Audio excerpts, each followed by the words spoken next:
எந்த இடத்துலையுமே பல்லவர்கள் வந்து அவங்களுடைய குலப்பெருமையோ அவங்க வழித்தோன்றல் என்னங்கிறதையோ சொல்றதுக்கு மறுத்த அரசர்களாக தான் இருக்கிறாங்க. பல்லவர்கள் காலத்துல இந்தியாவின் அடையாளமாக அவங்க காஞ்சிபுரத்தை வச்சிருந்தாங்க. காஞ்சிபுரத்தை அனைத்து வகையிலையும் மேம்படுத்தியவர்களா பல்லவர்கள். பல்லவர்கள் வந்து சமஸ்கிருதத்தில் வெளியிட்ட பட்டயங்கள் எல்லாமே அவங்க ஆந்திராவில இருந்து வெளியிட்ட பட்டயங்கள். அதுல ஒரு பட்டயம் கூட தமிழ்நாட்டில் கிடைக்கல. சமஸ்கிருதம் யாரோட மொழி நீங்க சொல்ல வரீங்க? சமஸ்கிருதம்ங்கிறது ஒரு மொழி கிடையாது. இப்போ கூட இந்தியாவில் 28,000 பேருக்கு சமஸ்கிருதம் வந்து தெரிந்த மொழியா இருக்குன்றாங்க. ஆனா எத்தனை பேருக்கு தாய்மொழியா இருக்கு? இப்போ கலாய்த்துங்கிற சொல் எங்கேருந்து வந்துச்சுன்னு பார்க்க போனா இறையனார் கலவியல் அகப்பொருள் உரைங்கிற புத்தகத்துல 8ஆம் நூற்றாண்டுல தமரோடு கலாய்த்து அப்படின்னு இருக்கு. புருஷனும் பொண்டாட்டியும் வந்து பேசிட்டு இருந்தப்போ பொண்டாட்டி வந்து சண்டைக்கு போறத புருஷனை கலாய்ச்சாங்க அவங்க அப்படின்னு இருக்குது. தமிழை பயன்படுத்தி நம்மளால ஒரு பிரெஞ்சு எழுத்தாளரோட பெயரை எழுத முடியுதுன்னா நம்ம பல்லவர்களுக்கு தான் அங்கே நன்றி சொல்லணும். உண்மையிலேயே விநாயகர் இறக்குமதி செய்யப்பட்ட கடவுள் தானா?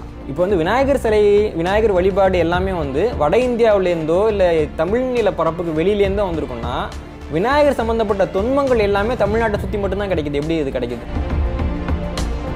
ஆசிவத்தை இவங்களால வெளியேற்ற முடியலன்றப்போ விநாயகரை வந்து இந்த வைதிக சமயங்கள் வந்து உள்வாங்குறாங்க. விநாயகர் வழிபாடு என்பது தமிழகத்தில் இருந்து இந்தியா முழுக்க கிளைத்த ஒரு வழிபாடு. நம்ம வந்து வட இந்தியாவிலேருந்து தமிழ்நாட்டுக்கு வந்த வழிபாடுன்னு தவறுதலாக சொல்லிக்கிட்டு இருக்கோம். அந்த கருத்துருவாக்கம் முதல்ல தப்பு. மரத்துக்கு மாற்றாக கல்லை கொண்டு கோயில் கட்டினவன் யாருன்னு பார்க்க போனா மகேந்திரவர்மன் பல்லவன். அதனால அவனுக்கு விசித்திர சித்தன்னு பேர் வச்சாங்க. தமிழர்கள் மிக முக்கியமாக தமிழ் புலவர்கள் அன்னைக்கு வந்து பல்லவர்களை புறக்கணித்தார்கள் அப்படின்ட்டு பரமசிவன் தன்னுடைய பண்பாட்டு அசைவுகள் நூலில் அதை பதிவு பண்றாரு. சோழர்களுடைய புறக்கணிப்பால தொடங்கி சோழர்கள் வந்து அங்கீகாரம் கொடுக்குறப்ப மறைஞ்சி சோழர்களுக்குள்ளாக ஒடுங்கி இன்னைக்கும் தமிழ்ல வந்து இயங்கிக்கிட்டு இருக்க ஒரு சமூகமாக தான் பல்லவர் சமுதாயம் இருக்கு.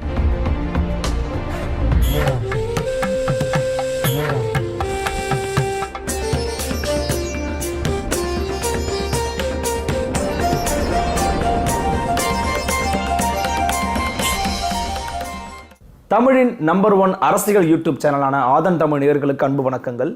இன்று நம்முடைய ஆதன் தமிழின் தமிழ் உலா நிகழ்ச்சியில் இணைந்திருக்கக்கூடிய சிறப்பு விருந்தினர் எழுத்தாளர் மரியாதைக்குரிய திரு மன்னர் மன்னன் அவர்கள். வாருங்கள் அவரோட ஒரு சிறப்பு நேர்காணல். வணக்கம் அண்ணா. வணக்கம். எப்படி இருக்கீங்க? நல்லமா இருக்கேன். ரொம்ப நாள் கழிச்சு மீண்டும் சந்திக்கிறார். ரொம்ப மகிழ்ச்சியாக இருக்குது. எழுத்து உலகத்தில், முக்கியமாக வரலாற்று உலகத்தில் தொடர்ந்து பயணிக்கக்கூடிய ஒரு நபர் நீங்கள். அந்த அடிப்படையில் உங்களுடைய பல்லவர் வரலாறு புத்தகத்தை நம்மளால் படிக்க முடிஞ்சது. பல்லவர்கள் வரலாறு பற்றி பல விதமான விமர்சனமான கேள்விகளும் இன்னுமே தமிழ் உலகத்தில் இருந்துகிட்டு தான் இருக்குது. அந்த அடிப்படையில் இந்த காலம் அப்படிங்கிற இந்த உரையாடல் அப்படிங்கிறது பல்லவர்கள் வரலாற்றை பற்றியும் பல்லவர்கள் மீதான விமர்சனங்களை பற்றியுமான ஒரு உரையாடலாக இருக்கணும்னு நான் விரும்புகிறேன். அந்த அடிப்படையில் என்னுடைய முதல் கேள்வி அப்படிங்கிறது, பல்லவர்கள் யார்? அவர்கள் சாதவாகன பேரரசன் சிற்றரசுகள் அப்படின்னு சொல்லப்படுகிறது. சோழர்களுக்கு பின்னாடி வந்தவங்கன்னு சொல்லப்படுகிறது. உண்மையிலேயே பல்லவர்கள் அப்படிங்கிறவங்க யார்? இப்போ நம்ம தமிழகத்தை யார் யார் எந்தெந்த காலத்தில் ஆட்சி பண்ணாங்க அப்படின்னு நம்ம பார்க்குறப்போ நமக்கு சங்க காலம் அப்படின்னு ஒன்று சொல்கிறோம். அதற்கு பிறகு பல்லவர்கள் காலம், அப்புறமா தான் பிற்கால சேர சோழ பாண்டியர்கள் வர்றாங்க. நடுவில் களப்பிரர்கள் காலம் அப்படின்னு ஒன்று வருது. இப்போது மூவேந்தர்கள் இருக்காங்க சங்க காலத்தில். சேர சோழ பாண்டியர் இருக்கிறாங்க. அது இல்லாமல் 11 வேளிர்கள் இருக்காங்க. இப்போ இவங்க அனைவருக்கும் மாற்றாக தமிழ்நாட்டில் ஒரு பெரிய ஆட்சியை கொடுத்தவங்க பல்லவர்கள் அப்படின்னு நம்ம பார்க்கலாம். இன்னொரு பக்கம் இப்போ பல்லவர்கள் சாதவாகனர்களுடைய சிற்றரசராக இருந்தாங்களா அப்படின்னா ஆமாம் இருந்தாங்க. அதுலேயும் நம்ம மறுக்கிறதுக்கு இல்லை. உதாரணமாக சொல்லணும்னா இப்போ பிற்காலத்தில் சோழர்கள் வர்றாங்க. சங்க காலத்தில் சோழர்கள் இருக்காங்க. திருப்பி பிற்காலத்தில் சோழர்கள் வர்றாங்கன்றப்போ நடுவில் அவங்க எங்கே போனாங்கன்னு பார்க்குறப்போ சோழர்கள் பல்லவர்களுக்கு கீழே சிற்றரசர்களாக இருந்திருக்காங்க. பல்லவர்களுக்கு சோழர்கள் இருந்திருக்காங்க. ஆதித்த சோழன் காலத்தில் பார்த்தீங்கன்னா பல்லவர்கள் திருப்புரம்பியம் போரெல்லாம் இருக்கிறப்ப ஆதித்த சோழன் பல்லவர்களுக்காக சண்டை போட்ட ஒரு நபராக தான் இருந்திருக்காரு. ஆக மொத்தம் அரசாட்சியை பொறுத்த வரைக்கும் யார் வேணாலும் ஒரு சமயத்தில் புகழ்மிக்க அரச குடும்பமாக மாறலாம். இன்னொரு சமயத்தில் அவங்களுடைய ஆட்சி குறையலாம். இப்போ சோழர்கள் உச்சத்தில் இருந்த காலத்தில் பாண்டியர்கள் சிற்றரசர்கள் மாதிரி ஒரு நிலைமையில இருந்தாங்க. அவங்க ஆட்சியை தக்க வச்சுக்க முடியலன்ட்டு அவங்க சொந்த நாட்டை விட்டு இலங்கைக்கு அவங்க போய் தஞ்சம் புகுந்து அங்கே இருந்ததெல்லாம் கூட பாண்டியர்களுக்கு நடந்திருக்குது. அப்படி பார்க்குறப்போ பல்லவர்கள்ங்கிறவங்க ஆமாம் சாதவாகனர்களுக்கிட்ட கொஞ்ச நாள் இருந்தவங்க தான். இருந்தாலும் கூட தமிழக வரலாறுல மிகப்பெரிய பரப்பை, அதாவது மூவேந்தர்களுக்கு மாற்றா ஒரு ஆட்சியை கொடுத்தாங்கன்றப்போ தமிழக வரலாறுல ஒரு பெரும் பகுதியை வகிக்கக்கூடியவங்களா பல்லவர்கள் இருக்காங்க. அதனால அவங்க நம்ம போற போக்கில் குறைச்சி மதிப்பிட முடியாது. இல்லை, பல்லவர்கள் அவங்க மீது இன்னொரு கேள்வியுமே இருக்கு. பல்லவர்கள் பிராமணர்கள் அப்படின்னு சொல்லப்படுகிறது. அவங்க தமிழர்களே இல்லை அப்படின்னு சொல்லப்படுகிறது. உண்மையிலேயே பல்லவர்கள் அப்படிங்கிறவங்கள நீங்க எப்படி வரையறுக்கிறீங்க? அது என்னன்னா இப்போது பிராமணர்கள்னு ஏன் சொல்கிறாங்க அப்படின்னு பார்க்க போனால் பல்லவர்களுடைய முதல் கட்ட பல்லவர்கள் பார்க்குறப்போ அவங்க வந்து பட்டயங்களில் நாங்கள் வந்து பரத்வாஜ குலத்தை சேர்ந்தவங்க அப்படின்னு சொல்கிறாங்க. பரத்வாஜ குலம்ங்கிறது பிராமணர்களுடைய குலம் தான். அதை அடிப்படையாக வச்சு வந்து அவங்க பிராமணர்கள் அப்படின்னு சொல்கிறாங்க. ஆனால் நம்ம கவனிக்க வேண்டிய செய்தி என்ன அப்படின்னா, இப்போ பல்லவர்களை பொறுத்த வரைக்கும் அவங்க வந்து அரசர்கள்னால் நாங்கள் வந்து மரபாக அரசர்களாக வர்றவங்க அப்படின்னு சொல்லிக்கக்கூடியவங்க. போர் தொழில் பண்ணக்கூடிய ஒரு அரசர்கள்ங்கிறப்போ பிராமணர்களுக்கு வந்து போர் தொழில் முதல்ல கிடையாது ஒன்று. ரெண்டாவது வந்து ஒவ்வொரு பேருக்கும் வந்து அந்த குலம் வந்து வகுக்குறாங்க. இவங்க வந்து இந்தந்த பேர் தான் வச்சுக்க முடியும். உதாரணமாக வந்து இப்போ சர்மன் அப்படிங்கிற பேர் வந்து பிராமணர்கள் தான் வச்சுக்க முடியும். சர்மா அப்படின்லாம் வருது இல்லைங்களா, அது வந்து பிராமணர்களுக்கான குலப்பேர். அதே மாதிரி வர்மன் அப்படிங்கிறது வந்து சத்திரியர்களுக்கான குலப்பேர். இது வந்து நான் சொல்லலை, அமரகோசம் நிகண்டு அப்படின்னு சொல்லிட்டு உங்க வடமொழிக்கு பயன்படுத்துகிற நிகண்டுல தான் இந்த விளக்கம் இருக்கு. அது இல்லாமல் அக்னி புராணம்னு ஒரு புராணம் இருக்கு, அது இந்த விளக்கத்தை தான் அவங்க கொடுக்குறாங்க. இன்னொன்னா வர்மன் அப்படிங்கிற பேரை வச்சுக்கிட்டவங்க வேற யாருன்னு பார்க்க போனா இப்படி காலத்துல சோழர்கள், பாண்டியர்கள் எல்லாருமே அதை பயன்படுத்த ஆரம்பிக்கிறாங்க. அப்போ வந்து சத்திரியர்களுக்கான குலப்பேர். இப்போ பிராமணர்கள் அப்படின்னா அவங்க வந்து சத்திரியர்களுக்கான குலப்பேரை ஏன் பயன்படுத்த போறாங்க ஒன்று. ரெண்டாவது விஷயம் என்னன்னா, இப்போ பல்லவர்களை பொறுத்த வரைக்கும் அவங்களுக்கு வந்து சத்திரிய சிகாமணி அப்படின்லாம் பட்ட பேர் இருந்தது. நீங்கள் வந்து இப்போது ராஜராஜேஸ்வரம்னு சொல்கிற மாதிரி இந்த மாமல்லபுரம் கோயிலுக்கு பார்க்குறப்போ சத்திரிய சிகாமணிங்கிற பேர் கொண்ட அரசனால் உருவாக்கப்பட்ட கோயில் அப்படின்னு தான் அவங்க அதில் குறிப்பிடுறாங்க. சத்திரியன்ற வார்த்தை வந்து அவங்க பட்டங்களில் ரொம்ப அதிகமாக பயன்படுத்தப்பட்டிருக்கு. அப்படி பார்க்குறப்பையும் வந்து அவங்கள சத்திரியர்கள் அப்படின்னு சொல்கிறப்போ சத்திரியர்களாகவும் பிராமணர்களாகவும் இருக்கிறதுக்கு வாய்ப்பு இல்லை. இதில் என்ன நடந்திருக்கு அப்படின்னா, ஆய்வாளர்கள் சொன்ன இறுதி முடிவு இதில் என்ன அப்படின்னு பார்க்க போனால், இப்போ ஒரு மனிதர்கிட்டக்க அவருடைய குலம் என்னன்னு கேட்குறப்போ அவர் வந்து குலத்தை சொல்ல விரும்பலை அப்படின்னாலோ இல்லை குலம் தெரியலை அப்படின்னாலோ அவர் வந்து அவருடைய புரோகிதருடைய குலத்தை அவரோட குலமாக சொல்லிக்கலாம். ரொம்ப எளிமையாக சொல்கிறேன். இப்போ வந்து நம்ம தேவசம் கொடுக்க போகிறப்போ அவங்க என்ன கேட்பாங்க, அப்பா பேர் என்ன கேட்பாங்க, தாத்தா பேர் கேட்பாங்க. தாத்தாவோட அப்பா பேர் என்ன ஒரு கேள்வி வரும். எல்லாரும் அதை அனுபவிப்போம். போய் தாத்தாவோட அப்பா பேர் நம்ம யாருக்கா தெரியுமா, தெரியலன்னா அந்த புரோகிதர் நாராயணன் அப்படின்னு சொல்றாரு. அவங்க பேர் என்ன நாராயணன் அர்த்தமா? இல்லை. அப்போ நம்ம ஒரு இதை சொல்ல விரும்பலை அப்படின்னா இந்த புரோகிதருங்க சொல்றது தான். அப்போ பல்லவர்களுடைய புரோகிதர்கள் வந்து பரத்வாஜ குலத்தை சேர்ந்த பிராமணர்கள். அதனால அந்த புரோகிதருடைய குலத்தை வந்து அவங்க தங்கள் குலமா சொல்லிக்கிட்டாங்க. இல்லை பல்லவர்கள் ஏன் சொல்ல மறுத்தாங்க? இது வந்து மிக முக்கியமான கேள்வி. என்னன்னா, சில கேள்விகளுக்கு வந்து நம்ம பதில் சொல்லாமல் இருக்கணும் அப்படின்னு விரும்புவோம். அதனுடைய பதில் வந்து ரொம்ப சிக்கலானதாக இருக்கலாம். இல்லை வந்து அந்த கேள்வி காரணமாக வந்து நம்ம சில பிரச்சனைகளை சந்திச்சிருக்கலாம். அப்போ என்ன ஆகுனா, சரி இது இதுக்கு சொல்லிக்கிட்டு அப்படின்னு பார்க்க போனோம். இதில் மட்டும் இல்லை, பல்லவர்களுடைய எந்த பட்டயத்திலையும் குலமுறை வைப்புன்னு ஒன்று இருக்காது. இப்போ சோழர் பட்டயத்தை பார்த்தீங்கன்னா எங்கள் அப்பா நாங்கள் அப்படி வந்தோம் இப்படி வந்தோம் 2000 வருஷத்துக்கு ஏதாவது ஒரு கதையாவது அவங்க சொல்லியிருப்பாங்க. நாங்கள் உயர்ந்த குலத்திலேருந்து வந்தவங்க அப்படின்லாம் அவங்க அதில் குறிப்பிட்டிருப்பாங்க. பல்லவர் பட்டயம் வந்து அப்படி ஆரம்பிக்காது. நேரடியாக இந்த அரசன் ஆட்சி ஆண்டு அப்படின்னு ஆரம்பிக்கும். இந்த பட்டம்னு மட்டும் இல்லை, எந்த இடத்துலையுமே பல்லவர்கள் வந்து அவங்களுடைய குலப்பெருமையோ அவங்க வழித்தோன்றல் என்னங்கிறதையோ சொல்கிறதுக்கு மறுத்த அரசர்களாக தான் இருக்கிறாங்க. எனக்கு அதுலேருந்து கிடைச்ச செய்தி என்ன அப்படின்னு பார்க்க போனால், அவங்க வந்து அவர்கள் தோன்றிய விஷயம் இருக்கு இல்லையா, அதனால அவங்க இதுக்கு வந்து சிக்கல் அனுபவிச்சிருக்கிறாங்க. அதனால திருப்பி அதை நினைவுக்கு கொண்டு வர வேணாம், அந்த கடந்த காலத்தை பற்றி நம்ம பேச வேணாம் அப்படின்னு நினைத்த அரசர்களாக நான் பல்லவர்களை பார்க்குறேன். இந்த நிலைமை தமிழ்நாட்டில் வேற எந்த அரசர்களுக்கும் வந்தது கிடையாது. இல்லை, அப்போது என்ன மாதிரி கேள்விகள் முன்வைக்கப்படுது அப்படின்னா, இப்படி வந்து தங்களை யார் அப்படின்னு அடையாளப்படுத்த மறுத்திருக்கிறாங்க அல்லது மறைச்சிருக்கிறாங்க அப்படின்னா அவங்க தமிழர்கள் கிடையாது. அவங்க வந்து கண்டிப்பாக தெலுங்கை தாய்மொழியாக கொண்டவர்களோ அல்லது சாதவாகன பேரரசு அப்படின்னா கண்டிப்பாக தமிழ்நாட்டுக்கு அந்த பக்கம் தான் இருக்குது அப்படின்னா நிச்சயமாக தமிழர்களுக்கும் அவங்களுக்கு தொடர்பு இல்லை அப்படிங்கிறாங்க. ரொம்ப குறிப்பாக சொல்லணும்னா அவருடைய பட்டயங்களை பார்க்க போனோம்னா பிராகிருதத்துக்கு முக்கியத்துவம் கொடுத்துருக்குறாங்க. தமிழுக்கு கிட்டத்தட்ட ஒரு கடைநிலை முக்கியத்துவமாக கொடுத்துருக்காங்க. அப்படின்னா தமிழுக்கும் தமிழர்களுக்கும் விரோதிகளா பலர் அப்படிங்கிற ஒரு கேள்வி எழுப்பப்படுகிறது. இல்லை, கேட்ட கேள்வி வந்து நம்ம 3 பகுதியாக அணுகலாம். முதல்ல எடுத்தோன்னே பல்லவர்கள் வந்து ஏன் அதை குறிப்பிட மறுத்தாங்க அப்படின்னு பார்க்குறோம். இப்போ வந்து நான் வந்து சாதவாகனர்களாக இருந்தோம் அப்படின்னா சொல்றதுல அவங்களுக்கு ஒன்றும் இழுக்கு கிடையாது. இப்போ வந்து இங்க இருந்த சோழர்கள் வந்து இங்க ரேனாடு சோழர் அப்படின்னு சொல்லிட்டு ஆந்திராவில் ஆட்சி பண்ணாங்க.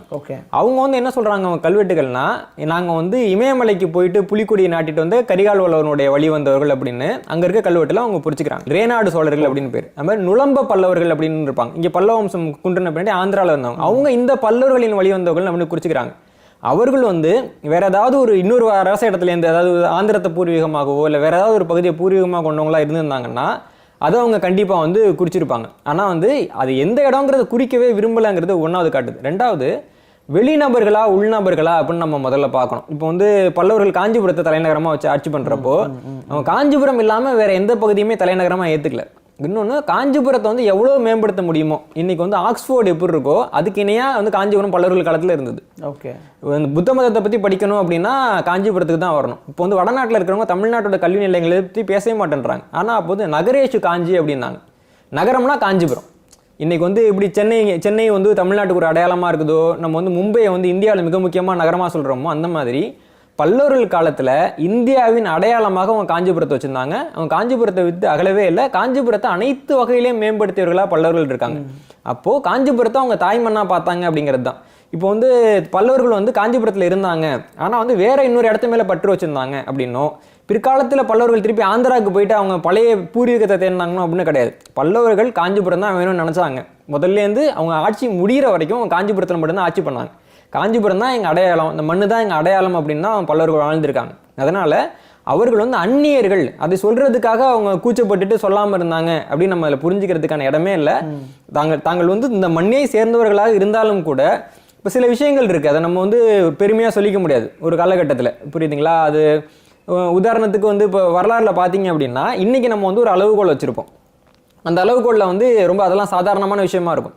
ஆனால் அன்னைக்கு காலகட்டத்தில் அதை சொல்கிறதுக்கு வந்து ஏதாவது ஒரு சிக்கலோ நெருக்கடியோ நமக்கு இருந்திருக்கலாம். அப்போ எதுக்கு சொல்லி பிரச்சனை ஆகிட்டு அப்படின்னு நினைக்கலாம். அப்படி வந்து வேணும் அப்படின்னு தவிர்த்ததாக தான் நான் அதை பார்க்குறேன். இன்னொரு விஷயம், இப்போ வந்து பல்லவர்கள் வந்து பிராமணர்களா அப்படின்னு கேள்வி வந்த மாதிரி அவங்க சமஸ்கிருத ஆதரவாளர்கள் அப்படின்றதையும் எல்லாருமே சொல்றாங்க. தமிழுக்கு அவங்க ரொம்ப கடைசியில் தான் முக்கியத்துவம் கொடுத்ததா நம்ம பட்டயங்களை பார்க்க முடியுது. அதுல என்னன்னா நம்ம காலகட்டம்னு பார்க்கணும். இப்போ பல்லவர்களை வந்து 3ஆ பிரிக்கிறாங்க.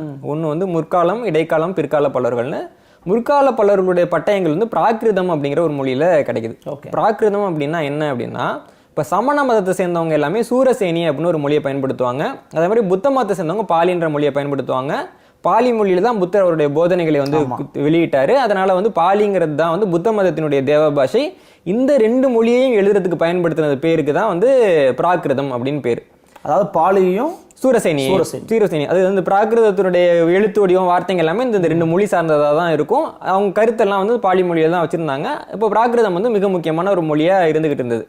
பல்லவர்களுடைய ஆரம்ப கால 3 பட்டயங்கள் வந்து இந்த பிராகிருத மொழியில தான் கிடைச்சிருக்குது. நீங்க முதல்ல கேட்டீங்க இல்லைங்களா, அந்த பரத்வாஜ கோத்திரம்னு போட்டது, அந்த பட்டயம் கூட பிராகிருதத்துல கிடைச்சிருக்குது. அப்போ பிராகிருதம்ங்கிறது இன்னைக்கு இருக்க வைதிக சமயத்தோட தொடர்புடையது கிடையாது.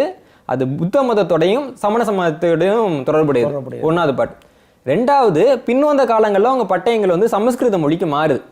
இப்போ சமஸ்கிருத மொழிக்கு ஏன் மாறுது அப்படிங்கிறது ரொம்ப ரொம்ப முக்கியம். பின்னாடி புத்தமும் சமணமும் பிராகிருதத்திலையும் சமஸ்கிருதத்துக்கு மாறுது. உங்களுக்கு ஒரு உதாரணம் சொல்கிறேன் பாருங்க. இப்போ புத்த மதத்தினுடைய மிக முக்கியமான புத்தகம் வந்து திரிபீடகம் அப்படின்னு புத்தகம். ஆமாம். இந்த திரிபீடகம் வந்து சமஸ்கிருதத்திலாம் எழுதப்படுது. அதாவது பாலி மொழியினுடைய எழுத்து உருவை வச்சு சமஸ்கிருதத்தில் திரிபீடகம் எழுதப்படுது. பாகியான் அப்படிங்கிற பயணி இந்தியாவுக்கு வந்தார், காசியில் தங்கினாரு அப்படின்னு படிக்கிறோம், நம்ம எல்லாருமே படிச்சிருப்போம். அவர் எதுக்காக காசியில் வந்து தங்கினாருன்னா, திரிபீடகத்தை சமஸ்கிருதத்திலேருந்து சீன மொழிக்கு எடுத்துகிட்டு போகிறதுக்காக தான் அவர் இங்கே வந்தார். ஓகே. அப்போது புத்தமும் சமணமும் சமஸ்கிருதத்துக்கு மாறுறப்போ தான் இங்கே பல்லவர்களும் சமஸ்கிருதத்துக்கு மாறுறாங்க. இன்னொன்று, பல்லவர்கள் வந்து சமஸ்கிருதத்தில் வெளியிட்ட பட்டயங்கள் எல்லாமே அவங்க ஆந்திராவில் இருந்து வெளியிட்ட பட்டயங்கள். அதில் ஒரு பட்டயம் கூட தமிழ்நாட்டில் கிடைக்கல. ஏன்னா வந்து ஆந்திராவை பொறுத்த வரைக்கும் அதுக்கு முன்னாடி சாதவானர்கள் ஆட்சி பண்ணாங்க. ஆந்திராவில் வந்து சமஸ்கிருதம் ஏறத்தால ஒரு ஆட்சி மொழிங்கிற நிலைமையில் இருக்குது. அவங்க எல்லாருக்கும் ஓரளவுக்கு புரிந்த ஒரு மொழிங்கிறதுனால அவங்க அதை பயன்படுத்தினாங்க. பின்னாடி இங்கே வந்து பிற்காலத்தில் வந்து சிம்மோஷனுக்கு பின்னாடி வரக்கூடியவர்கள் தான் தமிழ்நாட்டிலேருந்து ஆட்சி பண்ணாங்க. அவங்க வந்து தமிழ் மொழியில் தான் பட்டயங்கள் வெளியிடுறாங்க. இன்னும் சொல்ல போனால் பல்லவர்களுடைய நாணயங்களில் வந்து தமிழ் கிரந்தம் அப்படிங்கிற சுத்தமான தமிழ் எழுத்து, அதாவது அந்த காலத்தில் இருந்த தமிழ் எழுத்துல தான் வந்து அவங்க பயன்படுத்தியிருக்கிறாங்க. அதனால் அந்த காலகட்டத்தில் சமஸ்கிருதம் என்பது பிராமணர்களுக்காகவோ வைதிக சமயத்தை சேர்ந்தவங்களுக்கான மொழியாக இல்லை. பிராமணர்கள் வந்து பிற்காலத்தில் தான் வந்து சமஸ்கிருதம் எங்களோட மொழி அப்படின்னு அவங்க சொல்லிக்கிட்டாங்க. இன்னும் சொல்ல போனால் சமஸ்கிருதம் யாரோட மொழி நீங்கள் சொல்ல வரீங்க? சமஸ்கிருதம்ங்கிறது ஒரு மொழி கிடையாது. உங்களுக்கு நான் ரொம்ப எளிமையாக சொல்கிறேன். அதாவது ஒரு மொழி இருந்தாலோ, இப்போ உதாரணத்துக்கு தமிழ்னு ஒரு மொழி இருக்குது, அது வந்து 153 வட்டார வழக்கு மொழிகளுடைய தாய்மொழி அப்படின்னு சொல்கிறாங்க. இவ்வளோ மொழிகள் வந்து தமிழ்லேருந்து பிரிஞ்சிருக்கு. வட்டார வழக்குனா என்னென்னா, நான் ஒரு ஊரில் இருக்கிறேன்னா அந்த ஊரோட மனம் அந்த வார்த்தையில் போய் உட்காந்துக்கும். இப்போ திருநெல்வேலியில் எல்லையிலே அப்படின்னு பேசுகிறாங்கல்ல, யாராவது பார்த்தா நெல்லையிலும் சாவலியா அப்படின்னு கேட்பாங்க. அது வந்து அந்த மண் வந்து அந்த மொழியில் போய் உட்காந்துக்கும். தஞ்சாவூரோட மண்ணோட இது அப்படி இருக்கும். அதே மாதிரி அந்த மண்ணுக்கு தொடர்புடைய சொற்கள் வந்து அந்த மொழியில் இருக்கும். உதாரணத்துக்கு நீங்கள் அரபி மொழியில் நீங்கள் வந்து ஒட்டகத்தை குறிக்கக்கூடிய 1000 சொற்கள் இருக்கு. அவங்க ஒட்டகத்தை குறிக்கணும்னா 1000 சொல் இருக்குது. தமிழில் யானையை குறிக்கிறதுக்கு 44 சொல் இருக்குது. அப்போது அது அந்த மண்ணில் வந்து ஒட்டகம் இருக்கிறதுனால அவங்க வெவ்வேறு பேரில் சொல்கிறாங்க, நம்ம யானை இருக்கிறதுனால வெவ்வேறு பேரில் சொல்கிறோம். அப்போ வந்து அந்த அந்த நிலம்ங்கிறது அந்த மொழியில் இருக்கும். இப்போ சமஸ்கிருதம்ங்கிற மொழியில் என்ன நிலம் இருக்குது? இப்போ வந்து தஞ்சாவூர்னா அந்த தஞ்சாவூருங்கிற நிலம் இருக்குது இல்லைங்களா? சமஸ்கிருதத்தில் என்ன நிலம் இருக்குன்னு பார்க்க போனால் அதில் வந்து குதிரைகள் இருக்குது, அதே மாதிரி சரஸ்வதினு ஒரு ஆறு இருக்கு. இன்னைக்கு வந்து இந்தியாவில் வந்து சரஸ்வதின்ற ஒரு ஆறு கிடையாது. சிந்து சவழி மக்களுக்கு குதிரையே தெரியாது. அப்போ வந்து இந்த நிலத்துல தான் சமஸ்கிருதம் இருந்துச்சு அப்படின்னு நம்மளால நிரூபிக்கவே முடியல. அப்போ இன்னைக்கு நம்ம மொழின்னு பார்க்க போனால் நம்ம சங்க இலக்கியங்கள் என்ன சொல்லுவோம்? கருப்பொருள்ங்கிறப்போ நிலமும் பொழுதும் அப்படின்னு தான் சொல்றோம். இலக்கியத்தில் என்ன சொல்றோம்? நம்ம குறிஞ்சி நிலத்துக்கானது, மருது நிலத்துக்கானது, முல்லை நிலத்துக்கானதுன்றோம்ல. சமஸ்கிருதத்தில் இருக்கக்கூடிய அந்த பாடல்கள் எந்த நிலத்தோட பாடல்கள்? அதுல எந்த நிலம் இருக்கு அப்படின்னு பார்க்க போனா அதுல நிலமே இல்லை. ஆனா சமஸ்கிருதம்ங்கிறது அப்புறம் எப்படி வந்துச்சு, யார் பேசினான்னு பார்க்க போறப்போ ஒரு காலகட்டத்தில் அனைத்து தரப்பு மக்களும் ஒரு மொழியை பயன்படுத்தணும் அப்படின்னு தேவை வர்றப்போ அனைத்து தரப்பு மொழிகள்ல இருந்து சிறந்த வார்த்தைகளை எடுத்து ஒரு மொழியா உருவாக்குறதுன்ற ஒரு விஷயத்த முயற்சி பண்றாங்க. அப்படி கிடைக்கிறதா சமஸ்கிருதம். சமஸ்கிருதம் அப்படின்னா சமைக்கப்பட்ட கிருதம், சமைக்கப்பட்ட மொழி அப்படின்னு அர்த்தம். இன்னும் சொல்ல போனா சமஸ்கிருதத்துல திராவிட குடும்பத்தை சேர்ந்த நிறைய சொற்கள் இருக்கு. ஐராவத மகாதேவன் வந்து அதை பத்தி ஒரு ஆய்வு கட்டுரையும் எழுதியிருக்கிறாரு. அதுல வந்து பாலி மொழியினுடைய சொற்கள் இருக்கு, சூரசேனி மொழியோட சொற்கள் இருக்கு, பாரசீகத்தினுடைய பழைய பாரசீகத்தை சேர்ந்த நிறைய சொற்கள் இருக்கு. இந்த மாதிரி நிறைய சொற்கள் இருக்கு. சமஸ்கிருதம் வந்து பெரும்பான்மையா யார் வச்சிருந்தாங்க அப்படின்னு பார்க்க போனா இந்தியாவுக்குள்ள ஐரோப்பிய பகுதியிலேருந்து வந்தவங்க வச்சிருந்தாங்க. அப்போ அவங்களுடைய உச்சரிப்பு அதுல இருந்தது. உங்களுக்கு நான் ஒரு எளிமையா ஒரு உதாரணம் சொல்றேன். இப்போ வந்து ஒரு மனிதன் வந்து எந்த மாதிரியான வெப்பத்திலேருந்து வர்றான் அப்படிங்கிறத வந்து அவன்கிட்ட பேசினா நீங்க தெரிஞ்சுக்கலாம். இப்போ நான் வெப்பமண்டலத்திலேருந்து வர்றேன் அப்படின்னா என்னுடைய இசையாக இருக்கட்டும், என் குரலாக இருக்கட்டும், என் மொழியாக இருக்கட்டும் சத்தமாக இருக்கும். ஏன்னா என்னால் வெப்பமண்டலத்தில் வாயை திறந்து பேச முடியும். புரியுதுங்களா? அப்போ என்னால் என்னோட சத்தம் வந்து அதிகமாக இருக்கும். ஆனால் குளிர்பகுதியிலேருந்து வர்றவனுடைய மொழி வந்து இஸ்ன்னு அப்படி ரொம்ப மெல்லிசாக தான் இருக்கும். ஏன்னா அவனால் வாயை திறந்து பேச முடியாது, சின்னதாக தான் பேசுவாங்க. ஆமாம், ரொம்ப ரொம்ப ஒலி குறைவாக தான். இப்போ வந்து ஃப்ரெஞ்சு எடுத்துக்கோங்க, இங்கிலீஷ் எடுத்துக்கோங்க, ஜெர்மன் எடுத்துக்கோங்க, டச் எடுத்துக்கங்க, இவங்க மொழி எல்லாமே சிஸ்னா இருக்கும். நம்ம கொஞ்சம் உத்து கவனிச்சா தான் புரியும். இந்த பிரச்சனை மனிதர்களுக்கு மட்டுமான பிரச்சனை கிடையாது. ஒரே இனத்தை சேர்ந்த 2 பாம்பு எடுத்து ஆய்வு பண்ணுறப்போ ஆசிய கண்டத்தில் வெப்பமண்டலத்தில் இருக்கிற அதே இனத்தை சேர்ந்த பாம்பு வேகமாக புஷ்ஷுன்னு கத்துது. ஆனா ஐரோப்பிய கண்டத்தில் இருக்க அதே இனத்தை சேர்ந்த பாம்பு மெதுவா கத்துது அப்படின்னு நிரூபிச்சிருக்காங்க. மிருகங்கள்ட்டே இருக்கு. அப்ப நிலம்ங்கிறது நம்முடைய மொழி உச்சரிப்புல எல்லாம் வந்து ஆதிக்கம் செலுத்துது. இப்ப சமஸ்கிருத மொழியினுடைய உச்சரிப்பு அப்ப எந்த மொழி குடும்பத்தை சேர்ந்தது? அதனுடைய உச்சரிப்பு மாதிரியே எந்த மொழி குடும்பத்துல வருதுன்னா அது வந்து ஐரோப்பிய மொழி குடும்பத்திலேருந்து தான் வருது. அதனாலதான் இந்தோ ஐரோப்பிய மொழி அப்படின்னு நம்ம இன்னைக்கு வரைக்கும் சொல்றோம். திராவிட மொழிகள்ங்கிறதுல ஏன் அதை கொண்டு வர முடியலன்னா அவங்க உச்சரிப்பு வேற, இவங்க உச்சரிப்பு வேற.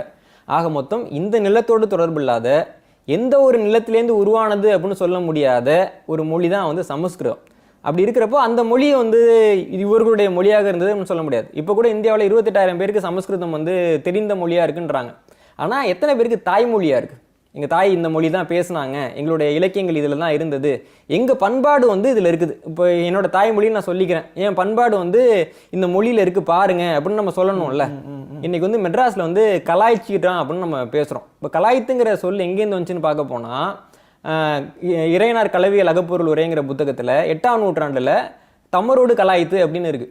புருஷனோடு கலாய்த்து, புருஷனும் பொண்டாட்டியும் வந்து பேசிட்டு இருந்தப்போ பொண்டாட்டி வந்து சண்டைக்கு போகிறத புருஷனை கலாய்ச்சாங்க அவங்க அப்படின்னு இருக்குது. இப்போ கலாய்த்துன்னு மெட்ராஸில் பயன்படுத்துகிற சொல்லுக்கு நம்ம வந்து 8ஆம் நூற்றாண்டில் வேர்ச்சொல் காட்ட முடியுது இல்லைங்களா? இதுதான் வந்து வாழ்க்கை கூட அப்படியே சேர்ந்தே வர்றது. இப்போ மெட்ராஸில் குந்து அப்படின்றாங்க. குந்துன்றது வந்து ரொம்ப அழகான தமிழ் சொல், சங்க காலத்துலேருந்து இருக்குது.